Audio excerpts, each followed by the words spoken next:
पंडित जी madam पहले madam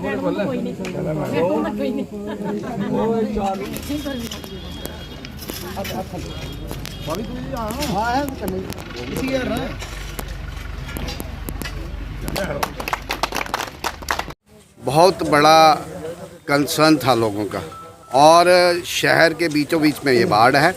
और सबसे बड़ी बात ये थी कि मंदिर के पास ये नाला था और जब भी इधर आते थे, प्रधान साहब आते थे या इनके साथ कभी मेरे को भी आने का मौका लगा, तो लोगों की यही प्रमुख डिमांड थी।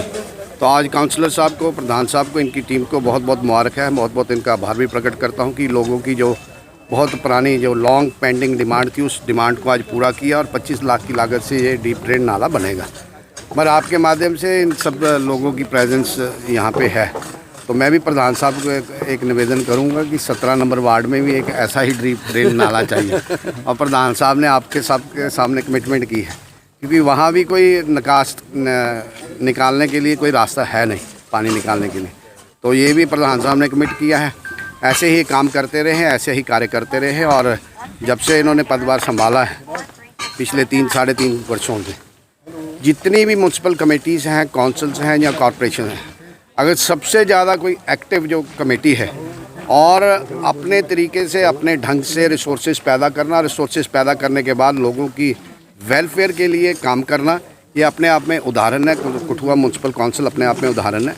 तो यही उम्मीद रखता हूँ कि ऐसे आगे भी ये ऐसे कार्य करते रहेंगे। जो ये शहर का एक इनका मेरे ख्याल प्रोजेक्ट भी है, मेरे को एग्जैक्ट पता नहीं है कितने का प्रोजेक्ट है, बहुत बड़ा प्रोजेक्ट है। उससे सारा शहर का जो डीप ड्रेन नाला है, जो रिक्वायरमेंट है 265 करोड़, 265 करोड़ का, क्योंकि कठुआ फास्टेस्ट ग्रोइंग टाउन है और इस टाउन की ज़रूरत है। उस ज़रूरत को मद्देनज़र रखते हुए इनका वो प्रोजेक्ट सैंक्शन हुआ है, कुछ टोकन मनी भी आई है। लगता है सारे शहर को इस प्रोजेक्ट से रिलीफ मिलेगी। वाइस प्रेसिडेंट रेखा जी एक तरफ, दूसरी तरफ संजीव बैद जी, और आज जहाँ हमारे फार्मर मिनिस्टर राजीव जसरोटिया जी, जिन्होंने आज इसका उद्घाटन किया 25 लाख की लागत से। ये फेस नंबर 1 है, इसको तकरीबन 60 लाख रुपया इस नाले को लगेगा। पिछले साल जो पैसा हमारे पास 1 करोड़ आया था, उस 1 करोड़ में से 25 लाख रुपये निकाल के जहाँ लगा दिया। अब दूसरे फेस में इस साल जो हमारे पास ग्रांट आएगी, करोड़ आता है, 1.5 करोड़ आता है, 2 करोड़ आता है, इसको कंप्लीट किया जाएगा। जो मंत्री साहब ने कहा वार्ड नंबर 17 के अंदर, वार्ड नंबर 17 के अंदर ही बनेगा और बाकी वार्डों में भी ये सारे नाले बनेंगे। पैसा तो यहीं पे लगाना है, जो भी हमारे पास आएगा। 265 करोड़ रुपया हमारा एक सैंक्शन है, वो कब शुरू होता है, फिर नए सिरे से बड़े नाले बनेंगे, ताकि ये रोड साइड पे जितना भी कचरा, गंदगी, पानी रोडों के ऊपर होता है, वो कोई पानी रोडों के ऊपर नहीं दिखाई देगा। तो जब से ये हमारी म्यूनसिपल काउंसिल बनी है, भारतीय जनता पार्टी की म्यूनसिपल काउंसिल बनी है, एमएलए साहब ने और भारतीय जनता पार्टी ने मुझे जहाँ बिठाया था, तो कोई कसर नहीं छोड़ी हमने। ऊपर से भी फंडिंग हमारी आती है, चाहे जम्मू कश्मीर के अंदर हो, चाहे रैना साहब हो, चाहे कोल साहब हो, चाहे डॉक्टर जितेंद्र सिंह, चाहे फार्मर मिनिस्टर राजीव जसरोटिया ही, ये कोई कसर नहीं छोड़ते हमारे कठुआ टाउन के लिए पैसे देने के लिए। तो हमने, आपको पता है, पिछले कल भी आपने हमारे उद्घाटन देखे थे, कल भी हमारे वार्ड नंबर 2 के अंदर और 18 के अंदर 2 उद्घाटन है। तो कोई कसर नहीं छोड़ेंगे शहर के विकास के लिए। मैं फिर आपके माध्यम से ये कहता हूँ, जो लोग कामों के ऊपर पंगे डालते हैं वो थोड़े समझ जाए, लोगों के काम होने दें, छोटे छोटे पर्सन ट्रस्ट छोड़ दें, लोगों की डेवलपमेंट। जहां वार्ड नंबर 12 के अंदर आज सुबह भी आपने किए थे, कौन सा गलत काम कर रहे हैं वहाँ के काउंसलर?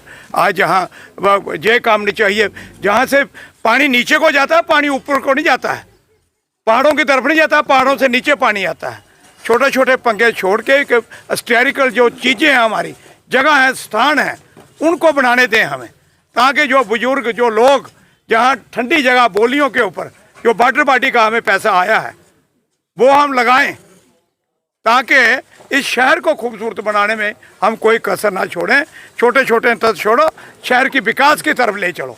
तो मैं एक बार फिर फार्मर मिनिस्टर राजीव जसरोटिया का, जहाँ की जनता का, और मैं जनता को जहाँ से बड़ी बातें इनकी सुनी, लेकिन इनकी बातें जायज़ थी, लेकिन उसके बावजूद आज रेखा जी का और संजीव बैद जी का प्रेशर था पे हमारे खड्डे पड़े हैं। जब से हम काउंसलर बने हैं, ये मेन रोड है। आज एक फेस हमने निकाल दिया। अब इसके बाद जो फेस बचेगा, चाहे 3 महीने लगेंगे, 4 महीने लगेंगे, लेकिन आगे भी रोड आपकी ख़राब है, उसको भी आपको 10 दिन या 15 दिन या हफ्ते में उसको भी लुक डाल के देंगे, ताकि जो पीस बचेगा उसके ऊपर लोग आसानी से निकल जाए। नई लुक डालेंगे। प्रधान जी, कितना टाइम लगेगा इसको बनाने के लिए? इसको बनाने में आप ठेकेदारों के बनाने में महीना लग सकता है, इससे ज़्यादा नहीं लगेगा। 2 साल तक स्लैपें डाल लड़के नहीं रहे। पैसे पिछले साल हमारे पास आए, पिछले साल फंडिंग 31 मार्च को लैप्स हो गई, अब पैसे फिर आ गए हैं, तो वो काम शुरू हो गया। अब मुझे लगता है 1 महीने से पहले ये काम कंप्लीट हो जाएगा। स्लैब डालने में आपको पता है, नाला तो 10 दिन में बन जाएगा, लेकिन स्लैब को 20 दिन लगते हैं खोलने के लिए, कंक्रीट को पक्की करने के।